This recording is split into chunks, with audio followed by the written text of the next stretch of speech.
Gambhira Mujpur bridge દુર્ઘટનામાં કુલ મૃત્યુ આંક 22 પર પહોંચ્યો। અગાઉ પણ ઘાયલનું મોત થયું હતું। ગંભીરા બ્રિજ દુર્ઘટનામાં દિલીપ પડિયારનું 27 દિવસની સારવાર બાદ એસએચજી હોસ્પિટલમાં થયું મોત। ગંભીરા બ્રિજ દુર્ઘટનામાં ઘાયલ થયેલ નાની શેરડીના યુવકનું મોત નીપજ્યું। ગંભીરા બ્રિજ ગત 9મી જુલાઈએ તૂટી પડ્યો ત્યારે બોરસદના નાની શેરડી ગામના દિલીપભાઈ રાયસંગભાઈ પડિયાર નદીમાં ખાબકતા ગંભીર ઈજાઓ થઈ હતી। તેને સારવાર માટે વડોદરાની સયાજી હોસ્પિટલમાં ખસેડવામાં આવ્યો હતો।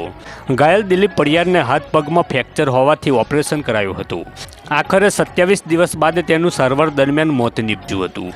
ગંભીરા બ્રિજ 9મી જુલાઈએ તૂટી પડતા 21 લોકોના મોત થયા હતા, જ્યારે 5 લોકો ઘાયલ થયા હતા, જેમાં મૃતક દિલીપ પડિયાર જેમને સયાજી હોસ્પિટલમાં ખસેડાયા હતા, જેમાં 27 દિવસની સારવાર બાદ ઇજાગ્રસ્ત દિલીપ પડિયારનું મંગળવારે મોત થયું હતું।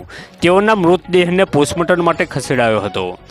ગંભીરા બ્રિજ તૂટી પડતા વાહનો સહિત અનેક લોકો નદીમાં ખાબક્યા હતા। દુર્ઘટનામાં ઘાયલ દિલીપ પડિયાર સહિત 4 લોકોને સયાજી હોસ્પિટલમાં ખસેડવામાં આવ્યા હતા, જે પૈકી ઘાયલ નરેન્દ્રભાઈ પરમારનું સારવાર દરમિયાન 11મી જુલાઈએ મોત થયું હતું।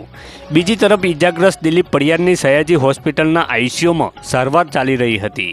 તેમને જમણા હાથ અને ડાબા પગમાં ફ્રેક્ચર થતાં ઓપરેશન કરાયું હતું।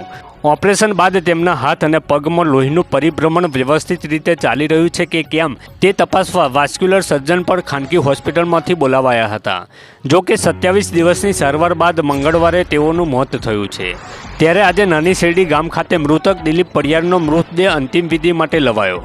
ત્યારે દિલીપ પડિયારની અંતિમ વિધિમાં ગ્રામજનો ભારે હૈયે જોડાયા હતા અને પરિવારમાં અતિ શોકનો માહોલ સર્જાયો, જેમાં લાગણીસભર દ્રશ્યો સર્જાયા, જે સાથે ગંભીરા બ્રિજ દુર્ઘટનાનો મૃત્યુ આંક 22 પર પહોંચ્યો છે।